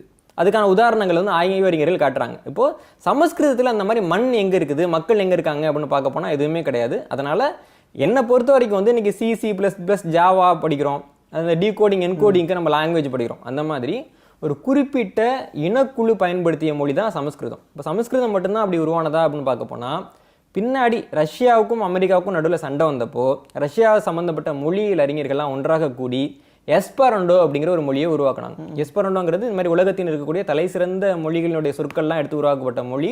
ஆனால் ஒரு கட்டத்துக்கு அப்புறமா அந்த மொழி யாருக்குமே தாய்மொழியாக இல்லாததுனால அந்த மொழியை வந்து பேசுகிற ஆர்வம் மக்கள் கிட்ட குறைஞ்சிச்சு. இன்றைக்கும் வந்து கேஜிபி மாதிரியான உளவுத்துறை டாக்குமெண்ட்டை படிக்கிறவங்களுக்கு மட்டும் அந்த எஸ்பரண்டோ மொழி தெரியும். ஏன்னா அது வந்து அது மாதிரி கோடிங்கான ஒரு கல்விக்கான கட்டமைக்கப்பட்ட ஒரு மொழி, ரகசியத்தை ஒரு குழு பயன்படுத்துறதுக்கான மொழி. இன்னைக்கு வந்து சமஸ்கிருதம் நமக்கு தெரியுதுன்னா ஒரு பொட்டி கடையில் போயிட்டு நம்ம பேரம் பேசி வாங்கவே முடியாது. அது என்னன்னா இதுதான் பாட்டுன்னு பாடிட்டு அந்த புத்தகத்தை வச்சுட்டு வந்துடலாமே தவிர பயன்பாட்டு மொழியா நம்ம அதை சொல்ல முடியாது. அதனால இப்போ சமஸ்கிருதத்தை வந்து பல்லவர்கள் பயன்படுத்துறாங்கன்றப்போ அதனால அவர்கள் வந்து வைதிக நெறிக்காக தான் பயன்படுத்தினாங்க, பிராமணியத்துக்காக தான் பயன்படுத்துறாங்கன்னு சொல்றது தவறு. தமிழுக்கு என்ன செஞ்சாங்க? தமிழுக்கு அதிக முக்கியத்துவம் கொடுத்தாங்களா அப்படிங்கிறது ஒரு கேள்வி இருக்குல்ல. இது ரொம்ப நல்ல கேள்வி. இதில் என்னன்னா பிற்கால பல்லவர்கள் வர்றாங்க இல்லைங்களா? நம்ம வந்து முதல்ல வந்து நம்ம பிராகிருதம்னு பார்க்குறோம், இடைக்காலத்தில் சமஸ்கிருதம்னு பார்க்குறோம். பிற்கால பல்லவர்களுடைய பட்டயங்கள், நாணயங்கள், கல்வெட்டுகள் இது எல்லாத்துலேயுமே அவங்க வந்து தமிழ் தான் பயன்படுத்தினாங்க. இன்னும் சொல்ல போனால் இப்போ சமஸ்கிருதம் வந்து எனக்கு தெரியுது, நான் வந்து தமிழில் ஒரு விஷயத்த சொல்லணும் அப்படின்னா என்னால் அப்போ சொல்ல முடியாது. ஏன்னா சமஸ்கிருதத்துலேருந்து இஜ்ஜி ஜ ஹ ஷலாம் இருக்கும், தமிழில் அதெல்லாம் இல்லை. அப்போது இந்த பிரச்சனைக்கு என்ன தீர்வு அப்படின்னு யோசிச்சு தமிழ் கிரந்தம் அப்படிங்கிற ஒரு முறையை அவங்க அறிமுகப்படுத்துறாங்க. இப்போ ஜ ஹாலாம் நம்ம பயன்படுத்துறோம் இல்லைங்களா, அதெல்லாம் பல்லவர்கள் வந்து தமிழுக்கு வந்து புதுசாக உருவாக்கி அறிமுகப்படுத்தின எழுத்துக்கள். இன்னைக்கு வரைக்கும் நம்ம வந்து ஒரு இங்கிலீஷையோ சமஸ்கிருத கலப்புன்னு சொல்ல வரீங்களா? சமஸ்கிருத கலப்பு கிடையாது, இதுதான் வித்தியாசம்ன்றது. அவங்க சமஸ்கிருத கலப்புனா சமஸ்கிருத எழுத்தையே தூக்கி இங்கே பயன்படுத்தி இருந்தால் தான் அந்த கலப்பு.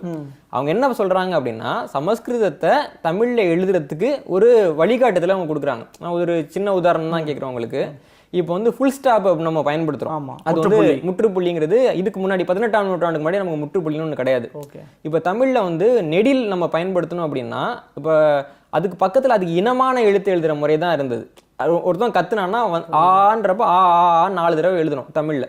ஆனால் ஆங்கிலேயர்கள் வந்து அதுக்கு பக்கத்தில் வந்து 3 டாட் வைக்கிற முறையை கொண்டு வந்தாங்க. இன்றைக்கி நம்ம 3 டாட் வைக்கிற முறையை பயன்படுத்திட்டோம். இப்போ வந்து ஆங்கிலேயர்களுடைய கோலன் செமிகோலன் ஃபுல் ஸ்டாப்ங்கிற கல்ச்சரை நம்ம எடுத்துக்கிட்டதுனால ஆங்கில மொழிக்கு அப்படியே நம்ம தமிழில் கலந்துருவோம்னு சொல்ல முடியுமா? இல்லை. நமக்கு அதுக்கு ஏற்ற மாதிரி ஒரு கல்ச்சரை அடாப்ட் பண்ணிக்கிறது வேற, கலக்கிறது வேற. இவங்க வந்து இல்லை குறியீடுகளையும் வார்த்தைகளையும் அந்த சொற்களையும் ஒன்றா பார்க்க முடியும். அது வந்து குறியீடுகள் தான், நீங்கள் சொல்லக்கூடியது செமிகோலன் முற்றுப்புள்ளியும் குறியீடுகள் தான். ஆனால் இவங்க வார்த்தைகளே சா ஜா ஷா அப்படிங்கிறதுலாம் வார்த்தைகளாச்சு. சங்க காலத்தில் ஐன்ற ஒரு எழுத்து பயன்படுத்தவே இல்லை. இடையில வந்து ஐன்ற ஒரு எழுத்து வந்து உயிரெழுத்து ஐய சொல்றீங்க. ஐ, ஆமா, ஐயனுடைய வர்க்கங்கள் வந்து அவங்க பயன்படுத்தவே இல்லை. ஐன்றதுக்கு தனியாக நீங்கள் கல்வெட்டில் பார்க்க போனீங்கன்னா இருக்காது. ஏன்னா வந்து அவங்க வந்து அது மாதிரி நெட் எழுத்துக்களுக்கு பார்த்தீங்கன்னா குறியில போட்டு அது மேலே புள்ளி வச்சுட்டு அது வந்து நெடிலாக மாறிடும். அந்த மாதிரி அவங்க பயன்படுத்தினாங்க. பிற்காலத்தில் அவங்க வந்து அதை மாற்றி இன்னொரு மீடியமுக்கு போகிறப்போ அதில் அவங்களுக்கு மாற்றம் தேவைப்படுது. அவங்க வந்து திருப்பி கொண்டு வந்தாங்க. இப்போ திருப்பி பெரியார் காலத்தில் அவர் என்ன சொன்னார் அப்படின்னா நம்ம வந்து இந்த மாதிரி எழுதலாம்னு அவர் சில சீர்திருத்தங்கள் சொன்னார். வீரமாமுனிவர் சில சீர்திருத்தங்களை சொன்னாங்க. ஒரு மொழி உயிரோடு இருக்கணும் அப்படின்னா காலம் மாறுறப்போ அந்த மொழிக்கு அந்த அடாப்டேஷன் வேணும். அந்த அடாப்டேஷனை நம்ம பண்ணாமலே இருந்துட்டோம் அப்படின்னா அதாவது நம்ம வந்து தூய்மையை கடைபிடிக்கிறோம் அப்படின்னு பத்திரமா வச்சிட்டோம்னா இன்னைக்கு தமிழ் வந்து சமஸ்கிருத மாதிரி செத்து போன மொழியாக மாறி இருக்கும். இன்னைக்கு தமிழ் நம்ம பயன்படுத்துகிறோம். தமிழை பயன்படுத்தி நம்மளால ஒரு பிரெஞ்சு எழுத்தாளரோட பெயரை எழுத முடியுதுன்னா நம்ம பல்லவர்களுக்கு தான் அங்கே நன்றி சொல்லணும். இது வந்து ஒரு அடாப்டேஷன் தான். தமிழ் ஃப்ளெக்சிபிலிட்டியை உருவாக்கியிருக்காங்க. அவங்க உருவாக்கின ஃப்ளெக்சிபிலிட்டியை தான் இன்னைக்கு நம்ம பயன்படுத்திட்டு இருக்கோம். ஒருவேளை அவங்க அதை உருவாக்காமல் போயிருந்தாங்க அப்படின்னா நம்ம வந்து இப்போ வடமொழி பேர்களுக்கு ஜேம்ஸுங்கிற பேரை சேம்சு அப்படின்னு எழுதிட்டு இருந்திருப்போம். புரியுதுங்களா? நம்ம ஜேம்ஸ்னு எழுதிருக்கவே முடியாதுல்ல. அப்போ வந்து நமக்கு வந்து ஒரு லக்ஸரியை தான் அவங்க கொடுத்துருக்காங்களே தவிர அதன் மூலமா அவங்க தமிழ் மொழியை கெடுக்கல. அப்படின்னா இப்போ கூட பார்த்தீங்கன்னா மகேஷ் அப்படிங்கிற பேரை மகேஷ் ஆமா அப்படின்னு எழுத சொல்லி ஒரு சில பேர் சொல்றாங்க. அப்போ அதுல இருந்து அவங்க எப்படி முரண்படுறாங்க? அதுல என்னன்னா தமிழ்ல வந்து ஒரு வார்த்தை இருக்கு, அந்த வார்த்தையை அப்படியே எழுதலாம். அதே சமயம் நம்ம அதில் வந்து உதாரணத்துக்கு இயக்குனர் சங்கர் இருக்காரு, சங்கர்னே சொல்லலாம். அங்கே ஷேன்னா அது திணிக்கிறது. புரியுதுங்களா? ஜேம்ஸ்னு ஒரு பேர் இருக்குது, அது சேம்ஸ் அப்படின்னா அது வந்து நம்ம பண்ண முடியாது. உங்களுக்கு புரியுது இல்லைங்களா? வலிந்து போய் செய்கிற மாதிரி செய்கிறதுன்றது அதாவது என்னன்னா நான் உங்களுக்கு ஒரு வாய்ப்பு கொடுக்குறேன், அதை பயன்படுத்துறதும் பயன்படுத்தாதான் உங்கள் விருப்பம். ஆனால் வாய்ப்பை உருவாக்கி கொடுக்குறதுன்றது ஒரு நல்ல விஷயம் தானே. நிச்சயமா. மொழியை பற்றி நீங்கள் நிறைய சொல்லியிருக்கிறீங்க. இப்போ இன்னொரு விஷயம் நான் பல்லவர்களை பற்றி கேள்விப்பட்டேன். பல்லவர்கள் தான் வந்து தமிழ்நாட்டுக்குள்ளே ஏற்கனவே தமிழ்நாட்டு மண்ணில் வந்து முருக வழிபாடு தான் ரொம்ப அதிகமாக இருந்துக்கிட்டு இருந்துச்சு. தமிழ் கடவுள் தான் முருகன் அப்படிங்கிற மாதிரி ஒரு ஏற்கனவே வழியாக இருந்துக்கிட்டு இருந்துச்சு. ஆனால் பிள்ளையார் வழிபாடு விநாயகர் வழிபாடு அப்படிங்கிறத கொண்டு வந்ததே பல்லவர்கள் தான் அப்படின்னு சொல்லப்படுகிறது. உண்மையிலேயே விநாயகர் இறக்குமதி செய்யப்பட்ட கடவுள் தானா? அதில் பல்லவர்கள் மேலே வைக்கப்படுற இன்னொரு ரொம்ப புறம்பான குற்றச்சாட்டுகளில் ஒன்று வந்து இது. இல்லை நம்ம 2 விஷயத்தை புரிஞ்சுக்கணும். ஒன்றாவது வந்து பல்லவர்கள் வந்து வாதாபியிலேருந்து ஒரு விநாயகர் சிலையை இங்கே தமிழ்நாட்டுக்கு கொண்டு வந்தாங்க. அதான் நடந்தது. அந்த வாதாபி போரில் வந்து நடந்தது. அந்த வாதாபி வந்ததுக்கு பின்னாடி வந்து எல்லாருமே அவங்க கணபதியை வாதாபி கணபதினு சொல்லிக்க ஆரம்பிச்சாங்க. இந்த கணபதி தான் முதல் கணபதி அப்படின்னு மற்றவங்க சொன்னதுனால அப்போ வந்து முதல் கணபதியை கொண்டு வந்ததே பல்லவர்கள். அப்போ அவங்க தான் திணிச்சாங்க அப்படின்னு பின்னாடி இருக்கவங்க புரிஞ்சுக்கிட்டோம். இப்போ வந்து இது நடந்தது வந்து நரசிம்மவர்ம பல்லவன் காலத்தில். ஆனால் அதுக்கு முன்னாடியே நம்ம வந்து இன்னைக்கு பிள்ளையார்பட்டியில் இருக்கக்கூடிய விநாயகர் இருக்குல்ல, அது வந்து 5ஆம் நூற்றாண்டை சேர்ந்த ஒரு விநாயகர். அதுக்கு முன்னாடி 4ஆம் நூற்றாண்டிலே வந்து ஆலகிராமம்ங்கிற ஊரில் வந்து இன்னொரு முந்து தமிழ் வட்டெழுத்துடன் கூடிய ஒரு விநாயகரை நம்ம இப்போ சமீபத்தில் கண்டுபிடிச்சிருக்கோம். இந்த கடந்த சில ஆண்டுகளில் வந்து கண்டுபிடிச்சது. இது எல்லாத்துக்கும் மேலே உலகத்தின் மிக பழமையான விநாயகர் சிலை எங்கே கிடச்சிருக்குன்னு பார்க்க போனால் அது வந்து கர்நாடகாவில் தான் கிடச்சிருக்குது. மண் சிலை. அது வந்து 2ஆம் நூற்றாண்டு சிலை அப்படின்னு சொல்கிறாங்க. இப்போ வந்து விநாயகர் சிலை விநாயகர் வழிபாடு எல்லாமே வந்து வட இந்தியாவிலேருந்தோ இல்லை தமிழ் நில பரப்புக்கு வெளியிலேருந்தோ வந்திருக்குன்னா விநாயகர் சம்பந்தப்பட்ட தொன்மங்கள் எல்லாமே தமிழ்நாட்டை சுற்றி மட்டும்தான் கிடைக்குது. எப்படி இது கிடைக்குது? ஒன்றாவது விஷயம். 2வது வந்து சங்க இலக்கியத்தில் விநாயகர் பற்றி நேரடியாக இல்லை, இருந்தாலும் விநாயகரை வழிபடுற முறையை பற்றி இருக்குது. அதாவது ஒரு இறைவனை பற்றி சொல்கிறப்போ ஒரு நல்ல இறைவன் எப்படி கும்பிடலாம் அப்படின்னா நம்ம வந்து ஒரு இலையையும் புல்லையும் வச்சு கும்பிட்டுக்கலாமே அப்படின்னு அவங்க போகிற போக்கில் அவங்க சொல்கிறாங்க. அவங்க வந்து தமிழர்களுடைய வழிபாட்டு முறை அப்படிங்கிறது ஒரு பூவையோ ஒரு இலையையோ வச்சு கும்பிட்றது தான் தமிழர்களுடைய வழிபாட்டு முறை, இயற்கை வழிபாட்டு முறைங்கிறது. யாகம் ஹோமம் எல்லாத்துக்கும் தாண்டி. அப்போ அப்படி நம்ம யாரை இன்னைக்கும் கும்பிட முடியும்? சங்ககால வழிபாட்டு முறையில் இன்னைக்கும் வழிபடக்கூடிய கடவுளாக யார் இருக்க போறா அப்படின்னு பார்க்க போனால் அங்கே விநாயகர் தான் இருக்கார். அதனால சங்க காலத்தினுடைய தொடர்ச்சி வழிபாட்டு முறையில் இருக்கிற ஒரே கடவுள் அப்படின்னும் நம்ம விநாயகர் சொல்லலாம். அவர் வந்து வெளிநிலத்து கடவுள் அப்படின்னு சொல்றது வந்து இன்னொரு தர்ம சங்கடமானதாக இருக்கு. இல்லை, இப்போ ஆசீவகம் மதத்தை பின்பற்றக்கூடியவர்கள் வந்து தொடர்ந்து பேசிக்கிட்டு இருக்காங்க. பிள்ளையார் வேற விநாயகர் வேறங்க, ஆரியர்கள் வந்து குழப்பிட்டாங்க அப்படிங்கிறாங்க. அதற்கு பலர்கள் துணை போனார்களா? இல்லைங்க, இந்த சிக்கலே வந்து உங்களுக்கு பல்லவர் காலத்தில் கிடையாது. அதாவது இன்னும் சொல்ல போனால் 6ஆம் நூற்றாண்டுக்கு முன்னாடி சைவ மதத்துக்கும் விநாயகருக்குமே பெருசாக தொடர்பு கிடையாது. நீங்கள் வந்து நாயன்மார்கள் ஆழ்வார்கள்லாம் பாடுறப்ப பார்க்க போனீங்க அப்படின்னா விநாயகர் வந்து அவங்க ஏற்றுக்கிறதா வேணாமான்னு ஒரு குழப்பத்திலே இருந்திருக்கிறாங்க. புரியுதுங்களா? அப்போதான் வந்து ஏன்னா 6ஆம் நூற்றாண்டுக்கு பின்னாடி தான் வந்து இதுக்குள்ளேயே அவங்க வந்து இந்த வைதிக சமயங்களான சைவம் வைணவத்துக்குள்ளேயே வர்றாங்க. அதற்கு முன்னாடி விநாயகருங்கிறது ஆசீவகத்தினுடைய ஒரு குறியீடு தான். இப்போ ஆசீவகம்ங்கிற அந்த மதத்தை பார்க்க போனீங்கன்னா அதை வளர்த்து எடுத்தவர்கள் யாருன்னா வணிக சமூகத்தை சேர்ந்தவங்க வளர்த்து எடுத்தாங்க. இன்னும் குறிப்பாக சொல்ல போனோம்னா செட்டியார் அந்த சமூகத்தை சேர்ந்தவங்க. அது செட்டியாருங்கிறது இன்னைக்கு ஜாதியாக மாறிடுச்சு. சங்க காலத்தில் வந்து வணிக குழுக்கு தான் செட்டியார்னு பேர், செல்வந்தர்களால் ஆன ஒரு குழுக்கு தான் செட்டியார்னு பேர். அப்போ அவங்க வந்து என்ன சொன்னாங்கன்னா ஒரு வளமான மனுஷன் எப்படி இருக்கணும் அப்படின்னா அப்போ வந்து ரொம்ப பஞ்சமாக இருக்கும், மக்கள்லாம் ரொம்ப ஒல்லியாக தான் இருப்பாங்க. அப்போ வளமான மனிதன்கிறப்போ நல்லா தொந்தியும் தொப்பையுமா இருக்கிற ஒரு மனுஷன் வந்து வளமான மனிதன். அவனுக்கு வந்து ஞானம் வந்து ஒரு யானைக்கு இருக்கிற மாதிரி ஞானம் இருக்கணும் அப்படின்னு சொல்கிறப்போ யானை தலையும் தொந்தியும் தொப்பையுமா இருக்கிற ஒரு மனுஷனையும் வந்து அவங்க குறியீடாக உருவாக்கினாங்க. அதுக்கு இன்னும் வணிக சமூகம் தான் உருவாக்கணும், அவங்க தான் உருவாக்கினாங்க. இன்னும் சொல்ல போனால் தமிழ்நாட்டில் வந்து இப்பயும் தொந்தியும் தொப்பையுமா இருக்க பொம்மைக்கு செட்டியார் பொம்மைன்னு பேர். இங்கே செட்டியார் பொம்மையில் தலையை தூக்கிட்டு யானை தலையை வச்சிங்கன்னா அதான் விநாயகர். உங்களுக்கு புரியுதுங்களா? அப்போ வந்து இந்த ஆசீவக கோட்பாட்டினுடைய ஒரு வடிவம் இருக்குல்ல. இப்போ நம்ம சில விஷயத்த சொல்கிறப்போ இன்னொரு நபருக்கு புரியலை அப்படின்னா நம்ம அது குறியீடுகள் மூலமாக நம்ம விளக்கத்துக்கு முயற்சி பண்ணுவோம் இல்லைங்களா? இன்றைக்கி வந்து இப்போ இந்திய அரசாங்கத்தினுடைய குறியீடாக என்ன இருக்குது அப்படின்னு பார்க்க போனீங்கன்னா சிங்கம் இருக்குது, நம்ம எல்லாருக்குமே தெரியும். கீழே அந்த சிங்கத்துக்கு கீழே வந்து ஒரு எருதும் ஒரு குதிரையும் இருக்கும், ஏன்னா அது உழைப்பு சம்மந்தப்பட்ட குறியீடுன்ட்டு. அப்போ வந்து அசோக ஸ்தூபி அப்படிங்கிறது ஒரு சின்னம், அது வந்து ஒரு தத்துவத்தை சொல்லுது இல்லைங்களா? அதே மாதிரி ஆசீவகத்தினுடைய அந்த தத்துவத்தினுடைய விளக்கம் தான் வந்து விநாயகருங்கிறவர். அந்த விநாயகர் வழிபாட்டுக்கு மக்கள் கிட்டக்க செல்வாக்கு ரொம்ப அதிகமாக இருக்குது. அப்படி இருக்கிறப்போ ஆசீவகத்தை இவங்களால வெளியேற்ற முடியலன்றப்போ விநாயகரை வந்து இந்த வைதிக சமயங்கள் வந்து உள்வாங்குறாங்க. ஓகே, உள்வாங்கியும் கூட அவங்களால முழுசாக உள்வாங்க முடியாத ஒரு விஷயம் என்னன்னா ஆசீவகத்தை சமயத்தை சேர்ந்த ஐயனார் பார்க்க போனீங்கன்னா வெட்ட வழியில் தான் இருப்பாங்க. ஏன்னா ஆசீவகங்கிறது வெட்ட வழி சமயம். நீங்கள் இந்து சமயத்தில் இன்னைக்கு சொல்லக்கூடிய இந்த சைவத்திலேயோ வைணவத்திலேயோ விநாயகர் தவிர வெட்ட வழியில் இருக்க இன்னொரு கடவுள் என்ன காட்ட சொல்லுங்க பார்ப்போம். விநாயகர் வேற எந்த கடவுளுமே வேற எந்த கடவுளுமே வெட்ட வழியிலே இருக்க மாட்டாங்க. விநாயகர் மட்டும் நீங்கள் வெட்ட வழியில் வைக்கிறீங்கன்னா அவங்க வைக்கல, விநாயகர் வெட்ட வழியில் தான் இருந்தார். இவங்க வெட்ட வழியில் இருந்த விநாயகரை ஏற்றுக்கிட்டாங்க. புரியுதுங்களா? ஆக இவங்க வந்து இந்த மதத்துக்குள்ளே கொண்டு வரப்பட்ட ஒரு கடவுளாக தான் நான் விநாயகரை பார்க்குறேன். இன்னும் சொல்ல போனால் மனு தர்ம சாஸ்திரத்திலேயே கூட விநாயகர் வழிபாடுங்கிறது போற்றப்படலை. விநாயகர் வழிபாட்டை மேற்கொள்ளக்கூடியவர்கள் வந்து தவறான வழிபாட்டை மேற்கொள்கிறாங்க அப்படின்னு சொல்லக்கூடிய பல குறிப்புகள் வந்து ஆரியர்கள் கிட்டக்கே கூட இருக்குது. அதுவும் விநாயகர் வழிபாடு போய் இந்த மாதிரி ஒரு வழிபாட்டை மேற்கொள்கிறாங்களே அப்படின்னு சொல்லக்கூடிய குறிப்புகள் கூட அவங்க கிட்ட இடைக்காலத்தில் பார்க்குறோம். பின்னாடி இந்த 18ஆம் நூற்றாண்டுக்கு பின்னாடி தான் இந்து சமயம் வந்து விநாயகரை தலைமையில் தூக்கி வச்சுக்க ஆரம்பிச்சது. அதற்கு முன்னாடி வந்து விநாயகர் வழிபாட்டுக்கு மக்கள்கிட்ட செல்வாக்கு இருந்தது, அதை அவர்கள் ஏற்றுக்கொண்டார்கள் அப்படின்னு தான் பார்க்கணும். ஸோ இப்போ பல்லவர்களால் வந்து கணபதி வழிபாடுங்கிறது இங்கே புகுத்தப்படலை, இயல்பாக இருந்துக்கிட்டு இருந்த ஒன்று தான் சொல்ல வரீங்க. அதாவது ரொம்ப தெளிவாக சொல்லணும் அப்படின்னா விநாயகர் வழிபாடு என்பது தமிழகத்தில் இருந்து இந்தியா முழுக்க கிடைத்த ஒரு வழிபாடு. நம்ம வந்து வட இந்தியாவிலேருந்து தமிழ்நாட்டுக்கு வந்த வழிபாடுன்னு தவறுதலாக சொல்லிக்கிட்டு இருக்கோம். அந்த கருத்துருவாக்கம் முதல்ல தப்பு. பல்லவர்களும் தமிழ்நாட்டை சேர்ந்தவங்க தான், விநாயகரும் தமிழ்நாட்டை சேர்ந்தவர் தான். பிள்ளையார் அப்படிங்கிறது அவருடைய ஆதி பெயராக இருந்தது. இதில் இந்த கணபதி விநாயகருங்கிறது வந்து இப்போ நிறைய பேர் என்ன சொல்கிறாங்கன்னா வேதத்தில் வந்து கணபதினு வந்துருக்குது, அதனால் வந்து அவர் வந்து வேதகால கடவுள் அப்படின்றாங்க. வேதத்தில் கணபதினு வந்திருக்கு, ஆனால் கணபதிங்கிற சொல் வந்து கடவுளை குறிக்கல. விநாயகருங்கிற சொல் வேதத்திலே கிடையவே கிடையாது. அப்போது வேத காலம் எழுதப்பட்ட அந்த காலத்தில் பார்த்தீங்கன்னா மக்கள் வந்து குழுவாக இணைஞ்சு போவாங்க. அந்த குழுவை வந்து பாதுகாக்கிறவங்களுக்கு கணபதி அப்படின்னு பேர், அந்த கணத்தை பாதுகாக்கிறவங்க. ஓகே, அந்த குழுவை மேலாண்மை செஞ்சவங்களோட பேர் தான் கணபதி. அவர் வந்து கடவுளே கிடையாது. அதே மாதிரி சிவனுடைய மகன் அப்படின்னு கணபதியை குறிச்சோ இல்லை பார்வதியோட மகன் அப்படின்னு சொல்லினோ இல்லை வந்து கணபதி தான் முழுமுதற் கடவுள் அப்படின்னு வேதத்தில் எந்த குறிப்புமே கிடையாது. வேதத்தில் அவங்க கிட்டக்க அந்த பேர் மட்டும் இருந்தது, கணபதின்ற ஒரு பேர் மட்டும் இருந்தது. அவங்க என்ன பண்ணாங்கன்னா அந்த பேர் உள்ளவர் தான் இவர், அதாவது வந்து மிஸ்டர் காலிங் அது நீங்கள் தான் அப்படின்னு சொல்லிட்டாங்க. ரொம்ப எளிமையாக சொல்லணும்னா அதற்கும் இவருக்குமான தொடர்பு என்னங்கிறத அவங்க விளக்கணும்ல. இப்போயும் வந்து கணபதிக்கு சூத்திரம்லாம் சொல்கிறாங்க, இந்த சூத்திரம்லாம் இருக்குங்க வேதத்துலன்ட்டு. அந்த சூத்திரத்தை எடுத்து பார்த்தீங்கன்னாலே இல்லை பாதி சூத்திரத்துக்கு மேலே அக்னி பகவானுக்கு இருக்கிற சூத்திரங்கள். ஓகே, அக்னி பகவானத்துல இருக்கிற அதே சூத்திரத்தை தூக்கிட்டு வந்து கணபதிக்கு வைக்கிறாங்க. ஏன்னா கணபதிக்குன்னு இவங்க கிட்ட சூத்திரங்கள் எதுவும் இல்லை அவங்க கிட்டக்க. அப்புறம் எப்படி கணபதி வந்து வேதகால கடவுள் அப்படின்னு சொல்றாங்கன்னு தெரியல. அது வந்து ஒரு பொய். ஸோ மன்னமன்னன் அவர்கள் சொல்றதுலேருந்து தமிழ் கடவுள் முருகன் மட்டும் இல்லை, விநாயகர் அப்படின்னு எடுத்துக்கலாம். தாராளமாக எடுத்துக்கலாம், 100% எடுத்துக்கலாம். ரொம்ப முக்கியமாக நம்ம வந்து பலருடைய இந்த வழிபாட்டை பற்றி பேசியிருந்தோம். என்னுடைய அடுத்த கட்ட கேள்வி அப்படிங்கிறது சிற்பக்கலைகள் பற்றி தான், கட்டடக்கலையை பற்றி தான். ஸோ பலருடைய சிற்பக்கலை அப்படிங்கிறத பார்த்து தான் தஞ்சை பெரிய கோயிலையே சோழர்கள் கட்டினாங்க அப்படிங்கிற ஒரு வாதம் வந்து முன்வைக்கப்படுகிறது. உண்மையிலேயே அந்த அளவிற்கு அவர்களை பார்த்து தான் கட்டினாங்களா சோழர்கள்? அவ்வளவு திறமையானவங்களா இருந்தாங்களா? நான் உங்களுக்கு ரொம்ப எளிமையாக சொல்லணும் அப்படின்னா, தஞ்சாவூர் பெரிய கோயிலுக்கு முன்னாடி அதே மாடலில் இருக்கிற இன்னொரு கோயில் வந்து காஞ்சி கைலாசநாதர் கோயில். கைலாசநாதர் கோயிலுக்கு முன்னாடி அதே மாடல் இருக்கிறது வந்து மாமல்லபுரத்தில் இருக்கிற தர்மராசன் தேர்.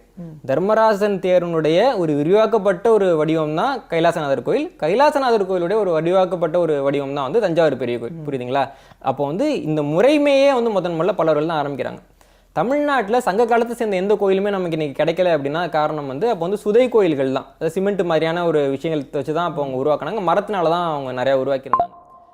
முதல்ல மரத்துக்கு மாற்றாக கல்லை கொண்டு கோயில் கட்டினவன் யாருன்னு பார்க்க போனால் மகேந்திரவர்மன் பல்லவன். அதனால அவனுக்கு விசித்திர சித்தன்னு பேர் வச்சாங்க. ஏன்னா காலத்தால் அழியக்கூடிய ஒரு கோயிலை அழியாத கோயிலாக அவர் படைச்சார். அதனால அவருக்கு விசித்திர சித்தன்னு பேர் வச்சு மண்டபப்பட்டு அப்படிங்கிற ஒரு இடத்துல மகேந்திரவர்மன் பல்லவன் கட்டினதான் முதல் கற்கோயில் தமிழக வரலாறுல. மகேந்திரவர்ம பல்லவனை பார்த்துட்டு தான் பின்னாடி சோழர்கள் வந்து நம்மளும் நம்முடைய கோயில்களை வந்து கற்கோயில்களாக மாற்றணும் அப்படின்னு முடிவு பண்ணுறாங்க. பல்லவர் காலத்தில் ஆரம்பித்து 13ஆம் நூற்றாண்டு வரைக்கும் கூட பல்லவருடைய கட்டட கலைப்பாணி அப்படிங்கிறது வந்து மாறாத கலைப்பாணியாக இருந்தது. அந்த அடிப்படை, அந்த அளவு, அதை வச்சு தான் வந்து சோழர்கள் வந்து அவங்களுடைய கட்டுமானங்களை ஆரம்பித்தாங்க. அதனால் இன்னைக்கு தமிழ்நாட்டுடைய அடையாளம்னு நம்ம கற்கோயில்களை சொல்கிறோம் அப்படின்னா பல்லவர்கள்னு ஒருத்தவங்க இல்லாட்டி கற்கோயில்னு ஒன்று கிடையாது. அப்போ சோழர்களே கட்டிருக்க மாட்டாங்கன்றீங்க பல்லவர்கள் இல்லை அப்படின்னா? கட்ட வாய்ப்பே இல்லைங்க. ஏன்னா வந்து அந்த கல்ச்சரையே வந்து முதல்ல பல்லவர்கள் தான் அறிமுகப்படுத்துறாங்க. அதாவது காலத்தால் அழியாத கற்கோயில் அப்படிங்கிற அந்த ஐடியாவே பல்லவர்களுடையது தான். அங்கோர்வாட்டில் ஒரு கோயில் இருக்குது, அதை கட்டினதே கூட பல்லவர்கள் தான். சூரிய வர்ம பல்லவன் அப்படின்னு சொல்லப்படுகிறது. ஒரு சில பேர் அதை எழுதாவும் பேசவும் ஆரம்பிக்கிறாங்க. உண்மையா அதுதான் உண்மையா? அது நம்ம இப்போ பல்லவர்கள் இருக்காங்க, பல்லவருடைய கட்டுமான கலையை வந்து இங்கே சோழர்கள் பின்பற்றுறாங்க இல்லைங்களா? ஆமாம். அதே மாதிரி பல்லவர்களுக்கும் அங்கோர்வாட்டுக்கும் ஒரு தொடர்பு இருக்குது. இப்போ அங்கோர்வாட்டில் வந்து 3 பெரிய வம்சங்கள் வந்து ஆட்சி பண்ணாங்க. முதல் பெரிய வம்சம் வந்து பூனன்கிற ஒரு வம்சம். அதாவது நமக்கு சங்க காலத்தில் ஆரம்பிக்கிற மாதிரி அவங்களுக்கு சங்க காலத்துக்கு நிகரான காலத்தில் பூனன்கிற வம்சம் ஆரம்பிக்குது. அந்த பூனன்கிற வம்சம் முடிகிறப்போ சென்லா அப்படிங்கிற ஒரு வம்சம் வருது. சென்லாங்கிற ஒரு வம்சம் முடிகிறப்ப கெமருங்கிற ஒரு வம்சம் வருது. இந்த கெமர் வம்சத்தை சேர்ந்த அந்த அரசர்கள் தான் அங்கோர்வாட்டில் அந்த கோயிலை கட்டுறாங்க. அவங்க தான் கட்டுறாங்க. ஆனால் அந்த அங்கோர்வாட் கோயிலினுடைய சில சிற்ப அமைப்புகள் வந்து அப்போ சமகாலத்தில் சோழர்கள் பயன்படுத்தின அதே சிற்ப அமைப்போட ஒத்து போகுது. உதாரணமாக வந்து மகர தோரணம் அப்படின்னு சொல்லுவாங்க. மகர தோரணம்ங்கிறது வந்து ஒரு ஜாமெட்ரிக்கல் டிசைன். அந்த மகர தோரணத்தை வந்து ஒரே மாதிரி 2 பேரும் ஒரு ஜாமெட்ரிக்கல் டிசைனை யோசிக்க முடியாது. புரியுதுங்களா? அது ஒருத்தவன் எனக்கு சட்டம் வேணும்னு யோசிக்கலாம், இன்னொருத்தவனும் சட்டம் வேணும்னு யோசிக்கலாம். ஆனால் ஒருத்தன் வந்து எனக்கு இந்த கலரில் இப்படி கோடு போட்ட ஒரு சட்டைன்னு யோசிக்கிறான்னா அதே மாதிரி இன்னொரு சட்டை இன்னொருத்தனால யோசிக்க முடியாது. மொத்தம் 2மே வந்து பின் பாயிண்ட் பண்ணி ஒரே ஜாமெட்ரிக்கல் ஸ்ட்ரக்சர் தான் அந்த மகர தோரணம்ங்கிறது. அதை வந்து இங்கே சோழர்கள் எப்படி வச்சிருக்காங்களோ அதே மாதிரி தான் வந்து அங்கே வச்சிருக்காங்க. இது ஒரு எக்ஸாம்பிள் சொன்னேன். இந்த மாதிரி நிறைய விஷயங்களில் வந்து சோழர்கள் அந்த காலகட்டத்தில் எப்படி சிற்பத்தை பயன்படுத்தினாங்களோ அதே மாதிரி தான் அங்கோர்வாட்டில் அவங்க பண்ணியிருக்கிறாங்க. சோழர்கள் தான் அது. ஆமாம், சோழர்களுடைய தலைமை சிற்பிகள் வந்து அங்கே போகாமல் அது நடந்திருக்கிறதுக்கு வாய்ப்பே கிடையாது. அப்போ பல்லவர்கள் கட்டியது தான் அங்கோர்வாட் அப்படின்னு சொல்றதே கூட ஒரு மித்துன்னு சொல்ல வரீங்க, தவறான செய்தி சொல்ல. அதில் என்னன்னா பல்லவர்கள் கட்டினது தான். ஆனால் வந்து தமிழ்நாட்டில் இருக்கு எனக்கு. தமிழ்நாட்டிலிருந்து போனவங்க தான் சோழர்கள். ஓகே. அங்கே இருந்தவங்க பல்லவர்கள். புரியுதுங்களா? இப்போ நான் சொன்னேன் இல்லைங்களா உங்களுக்கு, பூனன் வம்சம், சென்லா வம்சம், கெமர் வம்சம் 3 வம்சமுமே கம்போடிய அரச மரபு கூட பல்லவர்கள் கலந்ததால உருவான அரச மரபுகள். அப்போ இங்கிருந்தே அங்கே போயிருக்கிறாங்க. ஆமாம், அங்கோர்வாட்டுக்கு. ஆமாம் ஆமாம் ஆமாம். ஸோ கிட்டத்தட்ட இப்போ நம்ம அவங்களுடைய கட்டடக்கலை பற்றி கூட பேசிட்டோம். அடுத்த கட்ட கேள்வி அப்படிங்கிறது அவங்களுடைய கடல் படை அப்படிங்கிறது தான். கடற்படையை வந்து ரொம்ப வலிமையாக வச்சுருந்தாங்க. முதல்ல கடற்படையை ஆரம்பிச்சதே பல்லவர்கள் தான் அப்படின்லாம் கூட சொல்லப்படுகிறது. அவர்களை பார்த்து தான் சோழர்களுமே ரொம்ப வலிமையாக கட்டமைச்சாங்க அப்படின்னு சொல்கிறாங்க. அவங்களுடைய கடற்படை வலிமை அப்படிங்கிறது எப்படிப்பட்டதாக இருந்துச்சு? அது இப்போது நம்ம சங்க காலத்தில் வந்து நம்மக்கிட்ட கப்பல்லாம் இருந்தது, அதில் ஒன்றும் மாற்று கருத்துமே கிடையாது. ஆனால் அந்த கப்பல்கள் வந்து வணிகத்துக்காக பயன்படுத்திட்டு இருந்தாங்க. ஆனால் போருக்கு கப்பலை பயன்படுத்துறது அப்படிங்கிறது வந்து பல்லவர்கள் தான் யோசித்து ஒரு பெரிய கடற்படையை உருவாக்குனாங்க. அவங்களுடைய கடற்படை பற்றி கிடைக்கிற ஒரே ஒரு குறிப்பே அவங்க எவ்வளோ பெரிய விஷயத்த பண்ணாங்க அப்படின்னு நமக்கு நிரூபிக்க போதுமானதாக இருக்குது. என்னென்னா பல்லவர்களுடைய யானைப்படை அப்படிங்கிறது அவங்க கடற்படையோட ஒரு பகுதி. பல்லவருடைய யானைப்படைங்கிறது கடற்படையோட ஒரு பகுதியாக தான் இருந்திருக்கு. அப்போ வந்து யானையை அவங்க கப்பலில் ஏற்றிட்டு போயிருக்காங்க.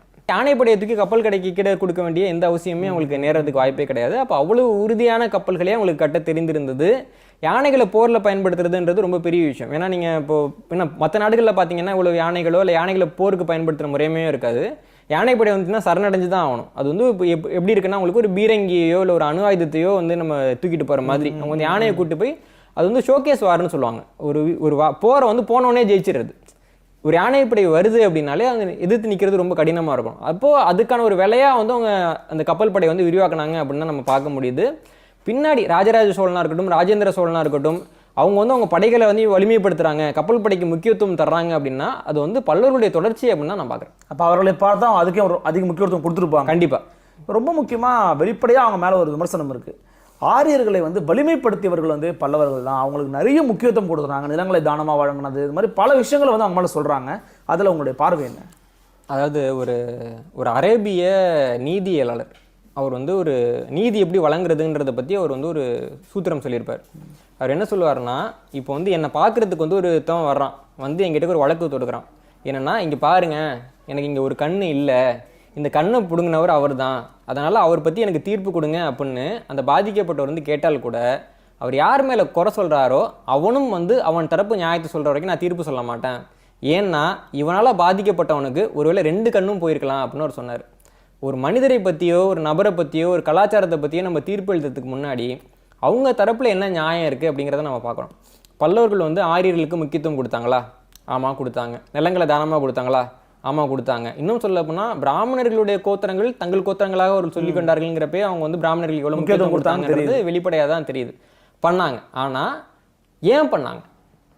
இந்த கேள்விக்கு நம்ம வரணும் இல்லைங்களா? பண்ணிட்டாங்க, சரி, ஏன் பண்ணாங்க? இப்போ வந்து சட்டப்படி இன்னொரு மனிதனை வந்து தாக்குறது, குத்துறது, கொலை பண்ணுறது எல்லாமே தவறு தான்.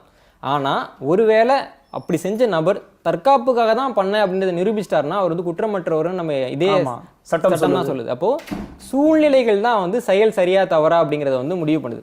பல்லவர்கள் வந்து பிராமணர்களுக்கு இதெல்லாம் கொடுத்தாங்கன்னு நம்ம கோவப்படுறப்போ ஏன் கொடுத்தாங்க அப்படின்ற ஒரு கேள்வி நமக்கு வரணும் இல்லைங்களா?